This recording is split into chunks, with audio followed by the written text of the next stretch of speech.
Hello dear student, অনেকেই জানতে চেয়েছো অনার্স করাটা ভালো হবে নাকি ডিগ্রি করাটা ভালো হবে। সো অনার্স এবং ডিগ্রি নিয়ে অনেক ধরনের প্রশ্ন রয়েছে। সেই প্রশ্নের উত্তরগুলো আগে আমি তোমাদের দেওয়ার চেষ্টা করি এবং প্রশ্নগুলো আমরা জানার চেষ্টা করি। তারপরে আমরা স্টেপ বাই স্টেপ সকল পর্ব আলোচনা করব ডিয়ার স্টুডেন্ট। সো স্টুডেন্ট দেখো, অনেকেই প্রশ্ন করে অনার্স ও ডিগ্রির মধ্যে কোন কোর্সটি ভালো হবে। তুমি অনার্স করলে ভালো হবে নাকি ডিগ্রি করলে ভালো হয়, তোমার জন্য কোনটি বেটার, সেটা নিয়ে আমরা আলোচনা করবো রে স্টুডেন্ট।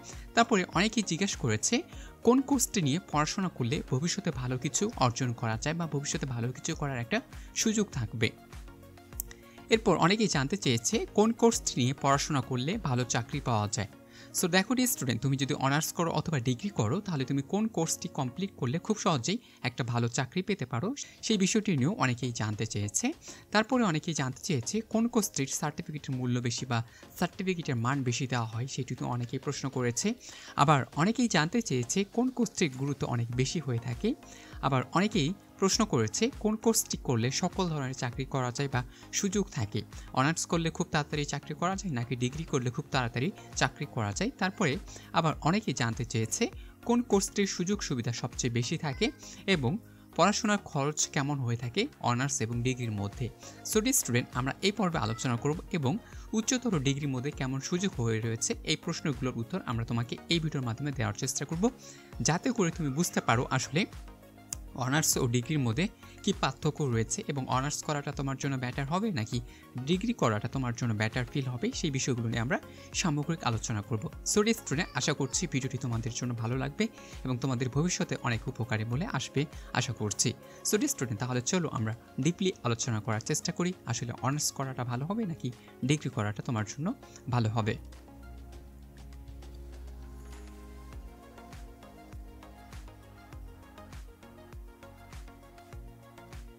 ওকে স্টুডেন্ট, দেখো অনার্স এবং ডিগ্রির মধ্যে অনেকেই পার্থক্য খুঁজে বের করতে চেয়েছে বা পার্থক্য বের করে থাকে, বাট অনার্স আর ডিগ্রির মধ্যে তেমন কোনো পার্থক্য নেই অনেকেই বলে থাকে। বাট আসলে তোমাকে বুঝতে হবে অনার্স বিষয়টি একেবারে আলাদা একটা জিনিস আর ডিগ্রি হচ্ছে আলাদা একটা জিনিস।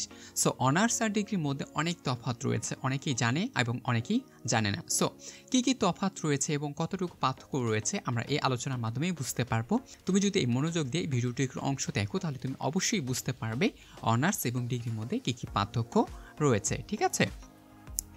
ওকে ডি স্টুডেন্ট, দেখো অনার্স তোমাকে পড়াশোনা করতে হবে, মোটামুটি আমাদের অনার্সে পড়াশোনা করতে হয় তোমাকে অবশ্যই 4 বছর থেকে পড়াশোনা করতে হবে। ঠিক আছে? তারপরে তোমাকে এটা বলে দিই, সেটা হচ্ছে তুমি যে কলেজেই পড়ো না কেন, তুমি যদি পাবলিক ইউনিভার্সিটিতে পড়ো অথবা তুমি যদি প্রাইভেট ইউনিভার্সিটিতে পড়ো অথবা ন্যাশনাল ইউনিভার্সিটিতে পড়ো অথবা যে কোনো বিশ্ববিদ্যালয় থেকে তুমি পড়াশোনা করো না কেন, প্রত্যেকটা বিশ্ববিদ্যালয়ে তোমাকে অনার্স কমপ্লিট করতে হবে 4 বছর, অর্থাৎ কাগজে কলমে 4 বছর হয়ে থাকে। যদি কোনো সমস্যা না হয়ে থাকে তাহলে তোমাকে 4 বছরেই তারা কমপ্লিট করে দিবে। কিন্তু যদি কোনো ধরনের সমস্যা হয়ে থাকে, যেমন করোনার জন্য সমস্যা হয়েছিল, সো এটার কারণে সেশন জট আসতে পারে বা এসে থাকে, সো এই ক্ষেত্রে তোমার 4 থেকে 5 বছর সময়টা কিন্তু লাগবে অনার্স কমপ্লিট করতে। বাট অপরদিকে তুমি যদি ডিগ্রি করতে চাও, তাহলে ডিগ্রি করতে তোমাকে অবশ্যই কী করতে হবে, 3টি বছর সময় দিতে হবে। ঠিক আছে? ডিগ্রি করতে কত বছর লাগে? ডিগ্রি করতে 3 বছর সময় লাগে। তুমি প্রাইভেট পাবলিক ইউনিভার্সিটিতে ডিগ্রি করতে পারবে না, তোমাকে শুধুমাত্র এনইউ ইউনিভার্সিটির আন্ডারে যে একটা ডিগ্রি কোর্স রয়েছে ওই কোর্সটা তোমাকে কমপ্লিট করতে হবে। আবারও বলছি, জাতীয় বিশ্ববিদ্যালয়ের আন্ডারে থেকে তুমি ডিগ্রি কমপ্লিট করতে পারবে, পাবলিক ইউনিভার্সিটি প্রাইভেট ইউনিভার্সিটি আন্ডারে তুমি ডিগ্রি করতে পারবে না। সো আমরা এতটুকু অংশ বুঝতে পারলাম যে ডিগ্রি করতে এবং অনার্স করতে তোমার কতটুকু সময়ের গ্যাপ রয়েছে এবং কতটুকু সময় লাগতে পারে এই দুটি কোর্স কমপ্লিট করতে। ঠিক আছে? এরপর দেখো ডিয়ার স্টুডেন্ট, যারা অনার্স করতে চায় তাদের কতটুকু জিপিএর যোগ্যতার প্রয়োজন হয়। যারা অনার্স করতে চায় তাদেরকে অবশ্যই এসএসসি এবং এইচএসসিতে অবশ্যই একটা ভালো জিপিএর প্রয়োজন হয়। তুমি যদি এসএসসি এবং এসএসসিতে ভালো জিপিএ অর্জন করতে পারো তাহলে তুমি অনার্স করতে পারবে। সাধারণত সর্বনিম্ন আমরা যেটা জেনে থাকি বা সর্বনিম্ন যতটুকু ধরা হয়েছে এই বছর 2025 সালে যতটুকু ধরা হয়েছিল সেটা ছিল 2.50। এইটাটুকু থাকলেই তুমি কি করতে পারবা, অনার্স করতে পারবা। ঠিক আছে? এর নিচে থাকলে তুমি কিন্তু অনার্সের যোগ্য না বা অনার্সে আবেদন করতে তুমি পারবে না। সো এইগুলোর উপরে তুমি যদি থাকে মাইনাস প্লাস একটু হতে পারে। ঠিক আছে? তাহলে তুমি পাবলিক ইউনিভার্সিটি প্রাইভেট ইউনিভার্সিটি এবং ন্যাশনাল ইউনিভার্সিটির আন্ডারে থেকে তুমি অনার্স কমপ্লিট করতে পারবে। প্রত্যেকটা ইউনিভার্সিটিতে তোমাকে কি করতে হবে, এক্সাম দিয়েই তোমাকে সেখানে টিকতে হবে। ঠিক আছে? তবে কিছু কিছু ইউনিভার্সিটি রয়েছে যেগুলো প্রাইভেট ইউনিভার্সিটি রয়েছে সেগুলোতে কিছু এক্সাম নেওয়া হয় না, বাট অন্যান্য যেগুলো ভালো প্রাইভেট ইউনিভার্সিটিগুলো রয়েছে এখানে কিন্তু পরীক্ষার মাধ্যমে উত্তীর্ণ হয়ে তোমাকে ভর্তি হতে হবে, ঠিক আছে। তারপরে তুমি বেসিক্যালি যে কোনো একটা বিষয়ের উপর তুমি কি করতে পারবা, 4 বছর তুমি অধ্যয়ন করতে পারবা। অপরপক্ষে তুমি যদি ডিগ্রিতে ভর্তি হতে চাও তাহলে ডিগ্রিতে ভর্তি হতে গেলে তোমাকে অবশ্যই অ্যানিউ আন্ডারে ভর্তি হতে হবে। সো এখানে কোনো ধরনের পরীক্ষা দিতে হয় না, তুমি জাস্ট জিপিএর ভিত্তিতে কি হতে পারবা, ভর্তি হতে পারবা, ঠিক আছে। জাস্ট তুমি কি হতে পারবা, জিপিএর ভিত্তিতে ভর্তি হতে পারবা। সো জিপিএ এখানে কতটুকু প্রয়োজন হয়, জিপিএ তোমার 2.5 এর নিচে যারা পাবে তারাই কিন্তু এখানে ভর্তি হতে পারবে। সো 1.00 হলেও তুমি কিন্তু এখানে ভর্তি হতে পারবে, কোনো ধরনের সমস্যা হয় না, ঠিক আছে। সো আমরা এখান থেকে বুঝতে পারলাম যে অনার্স এবং ডিগ্রির মধ্যে কতটুকু পার্থক্য রয়েছে, অনেক কিন্তু পার্থক্য রয়েছে। তুমি যদি একটু বিষয়টা ভালোভাবে অনুধাবন করার চেষ্টা করো তাহলে তুমি কিন্তু বুঝতে পারবা। অনার্স পড়তে গেলে অবশ্যই তোমাকে একটা মিনিমাম জিপিএর প্রয়োজন হয়, যে জিপিএটা তুমি অর্জন করতে না পারলে তুমি কিন্তু অনার্স কমপ্লিট করতে পারবে না বা অনার্সে ভর্তির আবেদনটুকুই করতে পারছো না। অপরপক্ষে তুমি জাস্ট ডিগ্রি করতে গেলে যে কোনো একটা জিপিএ বা ন্যূনতম তুমি যদি 1.0 উঠাইতে পারো বা কোনো রকমে তুমি যদি পাস করেও যাও তাহলে তুমি কিন্তু ডিগ্রি পড়ার যোগ্যতা অর্জন করতে পারছো। সো তুমি চাইলে ডিগ্রিটা অর্জন করতে পারো, ঠিক আছে। সো এইবার আমরা দেখব পড়াশোনার ধরনটা আসলে কেমন। পড়াশোনার ধরনটা আসলে তোমাকে এখানে কেমন বোঝাচ্ছে। পড়াশোনা হচ্ছে তুমি অনার্স যদি করো তাহলে তোমাকে একটি সাবজেক্ট নিয়ে পড়তে হবে, ঠিক আছে। একটি সাবজেক্টে তোমাকে অনেক গুরুত্ব সহকারে পড়ানো হবে। অর্থাৎ তুমি ধরো ইংলিশ নিয়ে যদি পড়াশোনা করতে চাও তাহলে তোমাকে ইংলিশটা ভালো করে পড়ানো হবে। অর্থাৎ তুমি এসএসসি এইচএসসিতে যেভাবে পড়ে এসেছো তোমাকে তার চেয়ে দ্বিগুণ হারে একটি বিষয় তোমাকে কি করা হবে, স্পেশালভাবে তৈরি করা হবে।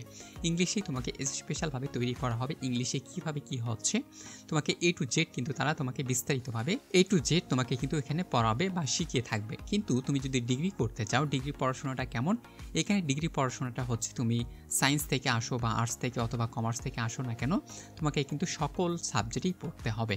অর্থাৎ সায়েন্সের যেগুলো রয়েছে তা সেগুলো পড়তে হবে, যারা আর্টসের রয়েছে তাদের আর্টসের সকল সাবজেক্ট পড়তে হবে, কমার্সে যারা রয়েছে কমার্সের সকল সাবজেক্ট কিন্তু পড়তে হচ্ছে। অর্থাৎ এখানে তোমার বেসিক্যালি কোনো একটা স্পেশাল সাবজেক্টে তোমাকে কি করা হবে না, জোর দেওয়া হবে না। তোমাকে প্রত্যেকটা সাবজেক্ট থেকে একটু একটু করে জোর দিয়ে পড়ানো হবে যাতে করে তোমার ভিতরে সকল তথ্যই থাকে। বাট তুমি যখন অনার্সে পড়বা, অনার্সের বিষয়টা হচ্ছে একটা বিষয়ের উপর তোমাকে 4 বছর পড়াশোনা করতে হবে।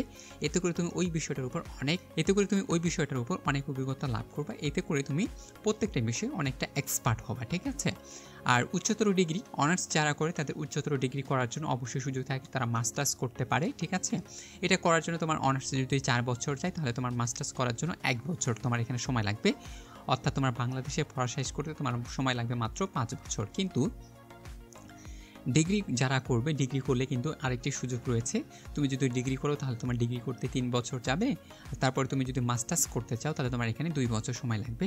এখানেও কিন্তু 5 বছরই তোমাকে কমপ্লিট করতে হচ্ছে। কিন্তু তোমাকে একটা বিষয় মনে রাখতে হবে, তোমার অনার্সে যে যত বছর লাগে অনার্সের সমতুল্য কিন্তু ডিগ্রি না, ঠিক আছে। অনার্সের সমতুল্য কিন্তু ডিগ্রি না। তাহলে ডিগ্রি কার সমতুল্য? ডিগ্রি প্লাস তোমাকে কি করতে হবে, মাস্টার্স কমপ্লিট করতে হবে, তাহলে তুমি অনার্সের সমতুল্য হতে পারো, ঠিক আছে। অনার্স আর ডিগ্রি কিন্তু সমান না, বিষয়টি মাথায় রাখবা। অনার্স আর ডিগ্রি কিন্তু কোনোভাবে সমান না। অনার্সের সমতুল্য হতে গেলে তোমাকে অবশ্যই মাস্টার্স কমপ্লিট করতে হবে, তাহলে তুমি অনার্সের সমতুল্য হতে পারবা। এই বিষয়টা তোমাকে অবশ্যই ভালো করে বুঝতে হবে, ঠিক আছে। তারপর তুমি যদি ডিগ্রি কমপ্লিট করো আর ডিগ্রি কমপ্লিট করেই তুমি যদি চাকরির বাজারে যেতে চাও তাহলে তুমি অবশ্যই চাকরির বাজারে যেতে পারবে, কিন্তু তুমি কিন্তু কোনো সরকারি চাকরির বাজারে করতে পারবে না, ঠিক আছে। কোনো সরকারি চাকরি করতে পারবে না, তার মানে কোনো ধরনের গভর্নমেন্ট যে সার্কুলার দেবে ওইগুলোতে তুমি কোনোভাবে আবেদন করতে পারবে না, ঠিক আছে। চাকরির বাজারে তুমি যেতে পারো, যে কোনো কোম্পানি সেক্টর চাকরি করতে পারো, গার্মেন্টস সেক্টর চাকরি করতে পারো, নো প্রবলেম। কিন্তু তুমি কোনোভাবে সরকারি সেক্টরে চাকরি করতে পারবে না।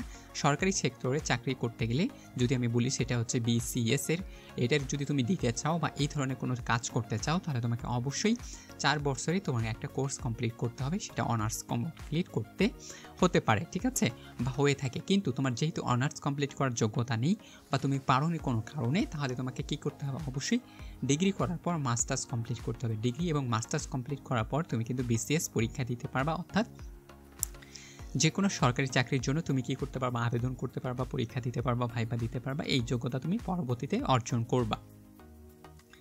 কিন্তু তুমি শুধুমাত্র ডিগ্রি অর্জন করে সরকারি চাকরিতে কোনোভাবেই অ্যাপ্লাই করতে পারবে না। অপরপক্ষে তুমি যদি অনার্স কমপ্লিট করো 4 বছরের মাঝে বা মধ্যেই, তাহলে তুমি কিন্তু খুব সহজেই একেবারে সরাসরি যে কোনো সরকারি চাকরি বা বাংলাদেশে যত ধরনের চাকরি রয়েছে না কেন, তুমি কিন্তু সেগুলোতে আবেদন করতে পারবা এবং পরীক্ষাও দিতে পারবা। ঠিক আছে, এই বিষয়টা তোমাকে অবশ্যই মাথায় রাখতে হবে। সো বিষয়টা বললাম, চাকরি কী কী সুযোগ সুবিধা রয়েছে। তুমি অনার্স কমপ্লিট করলে যে কোনো সরকারি চাকরিতে আবেদন করতে পারবা, কিন্তু ডিগ্রি কমপ্লিট করলে যে কোনো চাকরিতে তুমি আবেদন করতে পারবা না। ঠিক আছে, তার মানে তুমি আবেদন এখানে করতে পারছো না, আবেদন হবে না। তার মানে তোমাকে মাস্টার্স কমপ্লিট করতে হবে, তারপরে তুমি আবেদন করতে পারবে। সম্মান বা মানটা আসলে কেমন হয়ে থাকে? দেখো স্টুডেন্ট, অনার্স মানে হচ্ছে বাংলাদেশের সর্বোচ্চ একটা মান বা সম্মান দেওয়া হয়ে থাকে। আর যারা অনার্স কমপ্লিট করতে পারে না, সেটা কোনো কারণে হতে পারে, জিপিএর কারণে হতে পারে, পারিবারিক সমস্যার কারণে, অর্থনৈতিক কারণে হতে পারে, কিন্তু তারা একটা সম্মান চায় বা তারাও চায় যে একটা গ্র্যাজুয়েশন কমপ্লিট করতে। তাদের জন্য ন্যাশনাল ইউনিভার্সিটি কী করেছে, একটা ডিগ্রি কোর্স কমপ্লিট করেছে বা চালু করেছে। এই কোর্সটা কমপ্লিট করার জন্য তারা 3 বছর সময় নিয়েছে। এই 3 বছরে তারা কী করে থাকে, ডিগ্রি কোর্সটা কী করে থাকে, শেষ করে থাকে। সো তুমি চাইলে ডিগ্রি কোর্সটা কমপ্লিট করো, নিজেকে একটা মনে করো যে অনার্সের ধারে কাছে একটা নিয়ে যেতে পারো, যে তুমি পড়াশোনা করেছো বা তোমারও একটা গ্র্যাজুয়েশন কমপ্লিট করেছো। এই বিষয়টা তোমাকে এইটা দেওয়ার জন্য একটা জাস্ট ডিগ্রি করা হয়েছে। বা ডিগ্রির মূল্যায়ন কিন্তু এতভাবে হয় না, যতক্ষণ না তুমি কী করেছো, এমএস অর্থাৎ মাস্টার্স করেছো, ততক্ষণ তোমার এই ডিগ্রির মূল্য কেউ দিবে না। তুমি যদি মাস্টার্স কমপ্লিট করে থাকো, তাহলে তোমাকে অবশ্যই ডিগ্রি মূল্যায়ন করবে। তাছাড়া তুমি যদি শুধুমাত্র ডিগ্রি করো, এই ডিগ্রিটা একটা কোর্স 3 বছরে, এটা ডিপ্লোমাও হয়ে থাকে। সো তুমি জাস্ট একটা ডিগ্রি করেছো, এই ডিগ্রির কিন্তু কোনো ভ্যালু নেই, কারণ প্রত্যেকটা কলেজে ওইভাবে গ্রাইড করা হয় না, প্রত্যেকটা কলেজে ওইভাবে পরীক্ষা নেওয়া হয় না এবং খাতা দেখা হয় না। জাস্ট কোনো রকমের ডিগ্রি অনেকে সবাই পাস করতে পারে। সো যারা মাস্টার্স কমপ্লিট করবে তাদেরই শুধুমাত্র ডিগ্রি সমতুল্য এবং অনার্সের সমতুল্য একটা সম্মান দেওয়া হয়। সো তুমি যদি মাস্টার্স কমপ্লিট করো, তাহলে তুমি সম্মান পাচ্ছ, তাছাড়া তুমি সম্মান পাচ্ছ না। অপরপক্ষে তুমি শুধুমাত্র যদি অনার্স কমপ্লিট করো, তাহলে কিন্তু তুমি অনেক সম্মান পাচ্ছ, কারণ এটাই হচ্ছে বাংলাদেশের সর্বোচ্চ পড়ার বা এডুকেশন বা গ্র্যাজুয়েশন কমপ্লিট করার একটা ধাপ। এরপরে তুমি চাইলে তুমি মাস্টার্স কমপ্লিট করতে পারো, তুমি পিএইচডি করার জন্য দেশের বাইরে যেতে পারো। এই বিষয়টা তোমার উপর ডিপেন্ড করে, বাট তোমার সর্বোচ্চ পড়াশোনা করতে হবে এই অনার্স পর্যন্ত। তুমি একটা বিষয় নিয়ে এই 4 বছর ওই বিষয়টার উপরই খুব ভালোভাবে পড়াশোনা করবা। ঠিক আছে, কোর্স অর্জন স্থান, তুমি কোর্স অর্জন কোথায় করতে পারো? পাবলিক ইউনিভার্সিটিতে করতে পারো, প্রাইভেট ইউনিভার্সিটিতে করতে পারবা, তারপরে হচ্ছে ন্যাশনাল ইউনিভার্সিটিতে করতে পারবা। পাবলিক, প্রাইভেট, ন্যাশনাল, তুমি যে কোনো জায়গা থেকে অনার্স কমপ্লিট করতে পারবা। আর ডিগ্রি শুধুমাত্র এনইউ আন্ডারে যে ডিগ্রি কোর্সটি রয়েছে, তুমি কিন্তু সেই ডিগ্রি কোর্সটি এনইউ আন্ডারে থেকে কমপ্লিট করে নিতে পারবা, কোনো ধরনের সমস্যা নেই। সো স্টোরি এই ছিল অনার্স এবং ডিগ্রির মধ্যে যে বেসিক পার্থক্যগুলো। এছাড়া অনার্স এবং ডিগ্রির মধ্যে কোনো পার্থক্য নেই, সেটি হচ্ছে অনার্স পড়তে গেলে একটু খরচের সংখ্যা বেশি হয়ে থাকে। তুমি যদি খরচ করতে পারো, তাহলে তুমি অনার্স করতে আসবা, কারণ তোমার এই 4 বছর অনেক খরচ হয়ে থাকে। যদি আমরা প্রতি বছরে 20,000 করেও ধরি বা 25,000 করেও ধরি, তাহলে তোমার 4 বছরে মোটামুটি আমরা ধরেই নিলাম যে অনেকগুলো 1 লাখ টাকার মতো খরচ হচ্ছে। এই বিষয়টা তোমাকে কিন্তু মাথায় রাখতে হবে। সেটা শহর ভিত্তিক হতে পারে, তারপরে হচ্ছে উপজেলা ভিত্তিক হতে পারে, তারপরে হচ্ছে গ্রাম ভিত্তিক রয়েছে। এই কলেজগুলো তোমাকে কিন্তু ওই ভিত্তিকই খরচটা হতে পারে। ঠিক আছে, তুমি যদি পাবলিক ইউনিভার্সিটিতে পড়ো, তাহলে একটু খরচ কম বা বাড়বে। তুমি যদি প্রাইভেটে পড়ো, তাহলে তোমার খরচটা আরও দ্বিগুণ হারে বাড়বে। ঠিক আছে, এই বিষয়গুলো তোমাকে মাথায় রাখতে হবে, তারপরে তুমি কিন্তু বুঝতে পারবে। তুমি যদি ন্যাশনাল ইউনিভার্সিটি কোনো একটা কলেজে পড়ো, তাহলে তোমার খরচটা একটু কম হবে, কিন্তু ডিগ্রি পড়তে গেলে খুব একটা খরচ হয় না। ধরে না তোমার মাসে 15,000 টাকারও খরচ হতে পারে, অথবা তার চেয়ে কোনো ধরেই নিলাম 10,000 টাকার মতো খরচ হয়, তার থেকে কমও হতে পারে ডিয়ার স্টুডেন্ট। সো এই বিষয়টা তোমাকে মাথায় রাখতে হবে। সো অনার্স করতে গেলে তোমার অনেক সময় দিতে হবে। তুমি যদি সময় দিতে পারো, ভালোভাবে পড়তে পারো, অর্থাৎ রেগুলার তোমাকে ক্লাস করতে হবে, রেগুলার কলেজে যেতে হবে, তুমি যদি এগুলো করতে পারো, তাহলে তুমি অনার্স কমপ্লিট করতে চাও, তাহলে তুমি অনার্সে আসবা।